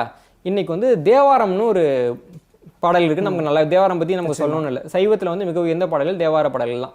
தேவாரம் பாடின மூவருமே வந்து பல்லவர்களுடைய ஒரு கோயிலை கூட பாடல. இப்போ பல்லவர்கள் தான் முதல்ல வந்து கருங்கோயிலை கொண்டு வந்தாங்கன்னு பார்க்குறோம். இன்னைக்கு இருக்கக்கூடிய மிகச்சிறந்த கோயில்கள் வந்து கருங்கோயில்கள் அப்படின்னு தான் நம்ம பார்க்குறோம். அதுக்கு அந்த கல்தளிகள்லாம் கொண்டு வந்தாங்கன்னு பார்க்குறோம். பல்லவருடைய கோயிலை பற்றி மட்டும் ஏன் பாடலை? உண்மையிலேயே அதே மாதிரி ஆழ்வார்களில் திருமங்கை ஆழ்வார் ஒருத்தரை தவிர வேற எந்த ஆழ்வாருமே பல்லவர்கள் கட்டின கற்கோயில்கள் பற்றி பாடவே இல்லை. அவர்களும் அதை புறக்கணிச்சிடறாங்க. இதில் இன்னும் சொல்ல போனால் நம்மாழ்வார்னு ஒரு ஆழ்வார் இருக்கார். அவர் வந்து ஆனமலை கோயிலுக்கு போகிறார். போகிறப்போ ஆனமலைக்கு முன்னாடி ஒரு கோயில் இருக்குது, அது அவர் பாடுறாரு. ஆனைமலை கோயிலை பாடுறாரு. ரெண்டுக்கும் நடுவில் பல்லவர்கள் கட்டின ஒரு கோயில் இருக்குது. அந்த ஒரு கோயிலை தாண்டாமல் இவரால் போகவே முடியாது. 20 கிலோமீட்டர் தான் டிஃப்ரென்ஸ். நடுவில் அந்த கோயில் இருக்குது. அந்த கோயில் வழியாக சென்றிருந்தாலும் கூட நம்மாழ்வார் அந்த கோவிலை பாடவில்லை. தமிழர்கள் மிக முக்கியமாக தமிழ் புலவர்கள் அன்னைக்கு வந்து பல்லவர்களை புறக்கணித்தார்கள் அப்படின்ட்டு பரமசிவன் தன்னுடைய பண்பாட்டு அசைவுகள் நூலில் அதை பதிவு பண்ணுறாரு. ஆக மொத்தம் இங்கே ஆழ்வார்கள் பல்லவர்களை புறக்கணிக்கிறீங்க, நாயன்மார்கள் பல்லவர்களை புறக்கணிக்கிறீங்க அப்படின்னா என்ன அர்த்தம்னா, தமிழ் சமூகம் அன்னைக்கு இருந்த அறிவார்ந்த தமிழ் சமூகம் பல்லவர்களை புறக்கணிச்சதுன்னு பார்க்குறோம். இப்போ தமிழ் சமூகம் பல்லவர்களை புறக்கணிச்சிட்டு அப்போது பல்லவர்கள் எங்கே போவாங்க அப்படின்னு ஒரு கேள்வி வருது. இன்றைக்கி வந்து நான் என் பிள்ளைய வந்து தாய்வழி பள்ளியில் தான் படிக்க வரணும்னு கூப்பிட்டு வரேன். நீங்கள் வந்து அந்த பள்ளிக்கூடத்தில் எனக்கு இடம் இல்லைன்ட்டிங்கன்னா நான் ஆங்கில வழிக்கு போகிறேன். அதனால் வந்து என்னை நீங்கள் வந்து தாய்மொழிக்கு துரோகம் பண்ணுறேன்னு சொல்ல முடியுமா? எனக்கு வாய்ப்பு நீங்கள் கொடுத்துருக்கணும்ல. எனக்கு நீங்கள் வாய்ப்பே கொடுக்கல அப்படின்னா எனக்கு அடுத்த வாய்ப்பு என்ன இருக்குன்னு தான் நான் பார்ப்பேன். பல்லவர்கள் வந்து சிறிது காலம் வந்து சாதவாகனர்கள் கிட்டக்க வந்து குறுநில மன்னர்களாக இருந்திருக்கிறாங்க. அப்படின்றப்போ சாதவாகனர்கள் வந்து யாரை வச்சு ஆட்சி பண்ணாங்கன்னா அவங்க பிராமணர்களை வச்சு தான் ஆட்சி பண்ணாங்க. அர்த்த சாஸ்திரத்தை அடிப்படையாக வச்சு தான் ஆட்சி பண்ணாங்க. அப்போது சாதவாகனர்களுக்கு யார் வந்து அறிவுரை சொன்னாங்களோ, அவங்களுடைய ஆட்சி முறை என்னவா இருந்ததோ அதே பிராமணர்களை கொண்டு வந்து பல்லவர்கள் தங்களுடைய ஆட்சியை தொடர்ந்தார்கள் அப்படின்னா நம்ம புரிஞ்சிக்க வேண்டியிருக்கு. ஆக மொத்தம் தமிழ் சமுதாயம் பல்லவர்களை புறக்கணித்ததற்கு கொடுத்த விலை தான் வந்து இந்த ஆரிய பண்பாட்டு ஏற்றம்ங்கிறது. பல விஷயங்கள் ஷேர் பண்ணியிருக்கிறீங்க. என்னோட இறுதியாக ஒரே ஒரு கேள்வி சொல்லுங்கள். பல்லவர்கள் மரபு அப்படிங்கிறது இன்னுமே இருக்குதா, இல்லை முழுமையாக அவங்க வந்து சந்திச்சிட்டாங்களா? ஏன்னா ஒரு சிலருடைய மரபுகள் இன்னும் இருக்குது அப்படிங்கலாம் பார்க்க முடிகிறது. பல்லவருடைய வாரிசுகள் யாரும் இருக்காங்களா? இல்லைம்மா, பல்லவர்களுடைய தோற்றம் முடிவு ரெண்டுமே வந்து வேற யாருக்கும் நம்ம அந்த மாதிரி சொல்ல முடியுமான்னு தெரியல. இன்னமும் சொல்லப்போனால் வந்து நான் பல்லவர் வரலாறு புத்தகத்தினுடைய தனிச்சிறப்பே வந்து பல்லவர்களுடைய தோற்றம் என்ன முடிவு என்னங்கிற ரெண்டையுமே அறுதிட்டு சொன்னதான். அந்த புத்தகத்துக்கு முன்னாடி எதுவுமே சொல்லலை. பல்லவருடைய தோற்றம் என்ன அப்படின்னு பார்க்க போனால் சங்க காலத்தில் கரிகால் வளவன் ஒரு மன்னன் நம்ம எல்லாருக்குமே தெரிஞ்சிருக்கும். அந்த கரிகால் வளவன்கிற மன்னன் வந்து ஆதோண்டிய சக்கரவர்த்திங்கிற இன்னொரு மன்னனை கூப்பிட்டு காஞ்சிபுரத்தை ஆட்சி செய்ய கொடுக்குறாரு. அவர் தான் முதல் பல்லவ மன்னன். அந்த ஆதோண்டிய சக்கரவர்த்தி கிட்டேருந்து பின்னாடி இந்த வளவன் கிள்ளி மரபை சேர்ந்த சோழர்கள் வந்து அந்த இடத்த பிடுங்கிக்கிறாங்க. பிடுங்கின உடனே அவர்கள் வந்து சாதவாகனர்கள் கீழே குறுநில மன்னர்களாக போகிறாங்க. போயிட்டு காஞ்சிபுரத்தில் சோழர்கள் வலுக்குன்றின பின்னாடி அவங்க திருப்பி வர்றாங்க. வந்து இங்கே ஆட்சி பண்ணுறப்போ இப்போ வந்து சோழர்கள் வந்து பல்லவர்களுக்கு கீழே குறுநில மன்னர்களாக இருந்துகிட்டு இருக்காங்க. ஒரு கட்டத்தில் வந்து அங்கே வந்து ஒரு பெரிய வாரிசுரிமை பிரச்சனை வருது. வாரிசுரிமை பிரச்சனை வர்றப்போ அபராஜிதவர்மன் அப்படிங்கிற ஒரு பல்லவ அரசனை மக்களாலே ஏற்றுக்க முடியாமல் இருக்குது. அப்போ வந்து சோழர்கள் ஆதித்த சோழனை வந்து மக்கள் ஏற்றுக்கிறாங்க. அது எப்படின்னா பல்லவ ஆட்சியாளர்களே வந்து அபராஜிதன் ஆட்சி பண்ணுறதுக்கு ஆதித்தன் ஆட்சி பண்ணால் இப்போ நல்லா இருக்கும் அப்படின்னு நினைக்கிறாங்க. இன்னும் சொல்ல போனால் இந்த அபராஜித வர்மனுடைய ஆட்சி காலத்தில் இருக்கக்கூடிய கல்வெட்டுகளை பார்க்க போனீங்கன்னா அது வந்து பல்லவ நாட்டில் ஒரு பகுதிக்கு மேலே இல்லை. அப்போவே வந்து ஆதித்த சோழனுடைய கல்வெட்டுகள் இருக்குது. அதாவது போரிட்டு ஆதித்த சோழன் ஜெயிக்கிறதுக்கு முன்னாடியே பல்லவ மரபு அங்கே தோத்து போயிடுது. ஓகே, அது இன்னும் சொல்ல போனால் விட்டு கொடுத்ததுன்னு நம்ம சொல்லலாம். அப்போ என்ன ஆகுதுன்னா ஆதித்த சோழன் வந்து அந்த அபராஜிதவர்மனை தோற்கடிச்சு பல்லவ பேரரசனா மாறினாலும் கூட, அதாவது இன்னும் சொல்ல போனால் சோழ பேரரசன் கூட என்னால் சொல்ல முடியல, பல்லவருடைய ஆட்சி அப்படியே அவர் எடுத்துக்கிட்டு மாறுறாரு. மாறின பிறகும் கூட இப்போ அபராஜிதவர்மனுக்கு முன்னாடி வந்து 3ஆம் நந்திவர்மன் ஒரு பல்லவன் இருந்தான். இந்த 3ஆம் நந்திவர்மனுடைய மனைவி பேர் கண்டன்மாரம் பாவேன்னு. அவங்க அபராஜிதவர்மன் பேரரசராக இருக்கப்ப வந்து கோவிலுக்கு நன்கொடையெல்லாம் கொடுத்துருக்காங்க. பேரரசராக இருக்கும்போது போன சாம்ராஜ்யத்தை சேர்ந்தவங்க வந்து நன்கொடை கொடுத்துருக்காங்கன்றத பார்க்குறோம். ஆக சோழர்களுக்கு கீழே திருப்பி பல்லவர்கள் ஆட்சி பண்ண ஆரம்பிக்கிறாங்க. இன்னும் சொல்ல போனால் சோழர்களுக்கு கீழே ஆட்சி பண்ணவங்களில் ராயர் அரையர் அப்படின்னு யார் யாரெல்லாம் பட்டம் வச்சிருக்காங்களோ அவங்க எல்லாமே பல்லவ குலத்தை சேர்ந்தவர்களாக இருக்கலாம் அப்படின்னு நாம வெங்கடசாமி நாடர் எழுதுறாரு. அந்த மக்களும் அதான் சொல்லிக்கிறாங்க. இன்றைக்கி நம்ம வந்து புதுக்கோட்டை தொண்டமான் கிட்ட கேட்டோம் அப்படின்னா நாங்கள் வந்து பல்லவ மரபை சேர்ந்தவர்கள், பல்லவ மரபுலேருந்து தான் நாங்கள் வந்தோம் அப்படின்னு தான் அவங்களுடைய சரித்திரம்லாம் சொல்லுது.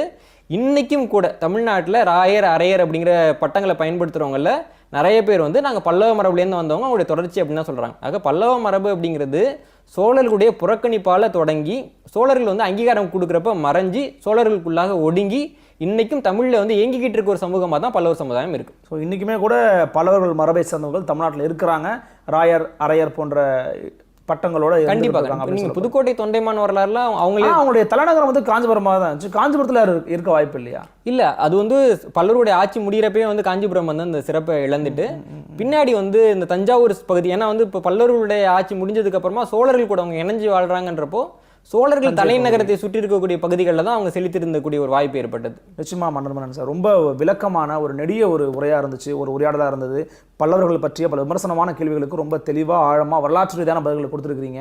எங்களிடம் வந்து இந்த தமிழ் விழா நிகழ்விற்காக உங்களுடைய வருகையினையும் கருத்தினையும் பல்லவர்கள் காலத்தை பற்றி பகிர்ந்தமைக்கு மிக்க நன்றி. நன்றி நண்பர்களே, மீண்டும் ஒரு தமிழ் உலா நிகழ்ச்சியில் மற்றும் ஒரு சிறப்பு தலைப்பில் இன்னொரு சிறப்பு ஆளுமையுடன் சந்திக்கிறேன். அதுவரை உங்களிடமிருந்து விடைபெறுவது உங்கள் அருள்மொழிவர்மன். இணைந்திருங்கள். இது உங்கள் ஆதன்.